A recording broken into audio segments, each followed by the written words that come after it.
বন্ধুরা, তোমরা কিভাবে চটজলদি উপায়ে ওই বর্ষাকালের দিনে খিচুড়ি বানিয়ে নেবে তারই একটা ছোট্ট করে দেখাচ্ছি। দেখো, প্রথমে কড়াইতে তেল দিয়ে দিয়েছিলাম, তারপর পেঁয়াজ কুচি,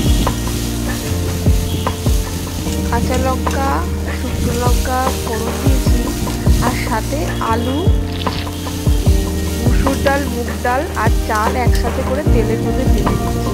তার মধ্যে দিয়ে দিয়েছিলাম হালকা একটু হলুদ আর নুন।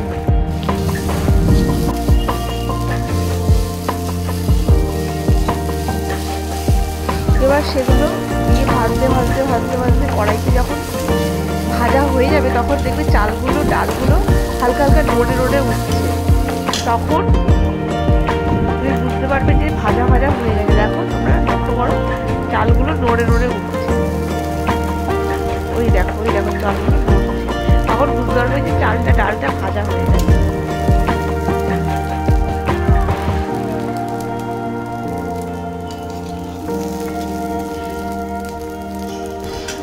এরপর ভাজা চাল ডালের মধ্যে দিয়ে দেবে তোমরা জল, তারপর ভালো করে ফুটতে দেবে।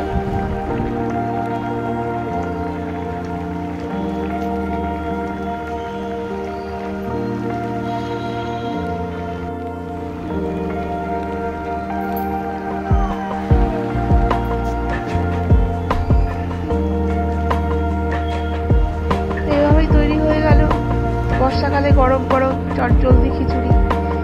তোমরাও বানিয়ে খেও, খুব ভালো লাগবে।